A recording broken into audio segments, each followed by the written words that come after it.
Hi everyone, आप सभी का स्वागत है स्टडी फाउंडेशन यूट्यूब चैनल पे। टेट कम रिक्रूटमेंट टेस्ट एग्जाम के लिए आज का पेडागोजी क्लास के अंदर हम लोग कंस्ट्रक्टिविज्म थ्योरी को डिस्कस करेंगे। ये क्लास नंबर 16 है। इससे पहले का जितना क्लास है वो सभी क्लास का लिंक आप सभी को डिस्क्रिप्शन बॉक्स में मिल जाएगा। हम लोग teaching learning process and pedagogy topic के अंदर लगभग लास्ट पार्ट के अंदर आ चुके हैं और 2 टॉपिक बचेगा। इसके बाद टॉपिक जो है ये यूनिट जो है कम्प्लीट हो जाएगा। इसके बाद जो है नेक्स्ट हम लोग डिस्कस करेंगे एजुकेशन साइकोलॉजी, उसके बाद साइकोलॉजी ऑफ एडुकेशन और लास्ट के अंदर इंपॉर्टेंस एजुकेशन पॉलिसी डिस्कस करने के बाद जो है पेडागोजी पार्ट 50 मार्क का कंप्लीट हो जाएगा। आइए आज का टॉपिक को शुरू करते हैं। तो चलिए वीडियो को शुरू करते हैं। आज का हम लोग का टॉपिक है कंस्ट्रक्टिविज्म थ्योरी। तो सबसे पहले कंस्ट्रक्टिविज्म का मतलब क्या होता है। कंस्ट्रक्टिविज्म ऐसा लर्निंग का थ्योरी है जिसका फाउंडेशन फिलोसफी, एंथ्रोपोलॉजी या साइकोलॉजी तीनों के अंदर देखने के लिए मिलता है। कंस्ट्रक्टिविज्म के अंदर लर्नर जो है नॉलेज, अपना जो नॉलेज होता है उसको खुद से कंस्ट्रक्ट करता है, अलग अलग आइडिया, अलग अलग अप्रोच यूज़ करके प्रायर नॉलेज या एक्सपीरियंस के बेसिस पे। लर्निंग यहाँ पे एक्टिव रिकंस्ट्रक्शन और री इंटरप्रेशन ऑफ एक्सपीरियंस के बेसिस पे होता है। लर्नर जो है नॉलेज अपना यहाँ खुद से कंस्ट्रक्ट करता है प्रीवियस नॉलेज के यूज़ करके, या न्यूली एसिमुलेट एक्सपीरियंस यूज़ करके, या न्यूली डेवलप इंसाइट यूज़ करके। कंस्ट्रक्टिविज्म थ्योरी के अंदर लर्नर का ऑटोनॉमी और उसका इनिशिएटिव को एक्सेप्ट किया जाता है और एनकरेज किया जाता है। इंपॉर्टेंट साइकोलॉजिस्ट का नाम इस प्रकार है जो इसके ऊपर रिसर्च किए थे कंस्ट्रक्टिविज्म थ्योरी के ऊपर। जीन पियाजी जो इसका फादर कहलाते हैं, ब्रूनर है, लेबैगोस्की है या हावर्ड गार्डनर है, ये सभी लोग जो है इसके ऊपर रिसर्च किए थे। ठीक है। इसके बाद नेक्स्ट हम लोग इंस्ट्रक्शनल मॉडल डिस्कस करेंगे जो कंस्ट्रक्टिविज्म के अंदर फॉलोड होता है। सबसे पहले 3 phase learning cycle model discuss करेंगे जिसको 1967 में दिया गया था। क्या क्या है। एक्सप्लोरेशन सबसे पहला है, नेक्स्ट है इन्वेंशन, नेक्स्ट है discovery. Next 5P learning cycle model 1987 में जो दिया गया था वो क्या क्या है। एंगेज, एक्सप्लोर, एक्सप्लेन, इलेबोरेट और evaluate. Next 7E learning cycle model क्या है जो 2003 में दिया गया था, लेटेस्ट है। Illicit, engage, explore, explain, elaborate, evaluate और एक्सटेंड। तो आप सभी को तीनों मॉडल के बारे में याद रखना है। नेक्स्ट हम लोग प्रीवियस ईयर क्वेश्चन डिस्कस करेंगे जो इस टॉपिक से आया है। सबसे पहला क्वेश्चन है constructivism view of learning suggest that children are des construction of their own knowledge.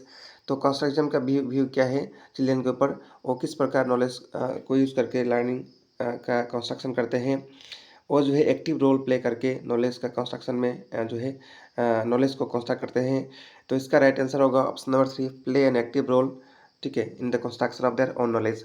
Right answer होगा ऑप्शन नंबर 3। नेक्स्ट क्वेश्चन है which of the following option correctly depicts 5P learning model of constructivism. अभी हम लोग 5P learning model discuss किए थे और 7E भी discuss किए थे। आप सभी को बताना है 5P लर्निंग मॉडल में से इनमें से कौन सा करेक्ट है। ऑप्शन ए वाला करेक्ट है, एंगेज, एक्सप्लोर, एक्सप्लेन, इलेबोरेट और इवेलुएट। इस प्रकार का जो है 5P लर्निंग मॉडल है, अभी हम लोग डिस्कस किए थे, यहाँ पे देख सकेंगे आप सभी लोग। ठीक है। इसके बाद नेक्स्ट क्वेश्चन पर जाएंगे, question number 3। Which theory of learning emphasizes on making student active for discovery of knowledge in place of becoming passive listener only। तो कौन सा थ्योरी ये बात करता है कि चिल्ड्रन जो है, स्टूडेंट जो है एक्टिव पार्टिसिपेट करेंगे नॉलेज का कंस्ट्रक्शन के अंदर, पैसिव लिसनर नहीं रहेंगे। तो ये कौन सा थ्योरी में होता है, ये जो है कंस्ट्रक्टिविज्म थ्योरी के अंदर होता है। तो राइट आंसर होगा ऑप्शन नंबर डी। इसके बाद नेक्स्ट क्वेश्चन है which of the following is or are the characteristics of constructive approach of teaching learning process. Constructivism approach of teaching learning process का इनमें से कौन सा करेक्टर है। सबसे पहला ऑप्शन है focus on learning not on teaching. Constructivism approach जो है लर्निंग के ऊपर फोकस करता है, टीचिंग के ऊपर नहीं करता है। ये ऑप्शन सही लग रहा है। ऑप्शन 2 देखते हैं, student make meaning from their own experience. Student जो है मीनिंग मेकिंग करते हैं खुद का एक्सपीरियंस के ऊपर। ये भी राइट ऑप्शन दिया गया है इस अप्रोच के बारे में। नेक्स्ट ऑप्शन 3 है the activity are interactive and student center. यहाँ पर जो एक्टिविटी होता है वो इंटरएक्टिव होता है और स्टूडेंट सेंटर भी होता है। ये बात भी सही दिया गया है। तीनों 1 2 3 तीनों सही है, इसलिए राइट आंसर होगा ऑप्शन नंबर 2, 1 2 3। ठीक है। नेक्स्ट क्वेश्चन है 5E model was develop for. 5E model जो है किसके लिए डेवलप किया गया था, चारों में से किसके लिए किया गया था 5E मॉडल। कंस्ट्रक्टिविज्म के लिए डेवलप किया गया था। तो राइट आंसर होगा ऑप्शन नंबर 2। इसके बाद नेक्स्ट क्वेश्चन है question number 6, according to constructivism learning is best describe as. Constructivism के हिसाब से लर्निंग जो है बेस्ट चारों में से किससे डिस्क्राइब किया जा सकता है। ए पैसिव एब्जॉर्प्शन ऑफ इन्फॉर्मेशन, इससे नहीं किया जा सकता है। A process of memorisation and recall, इसके ऊपर भी नहीं किया जा सकता है। An active construction of knowledge, ये जो है सबसे बेस्ट डिस्क्राइब किया जा सकता है कंस्ट्रक्टिविज्म। तो राइट आंसर होगा option number C. Next question है who is considered one of the founding theories of constructivism.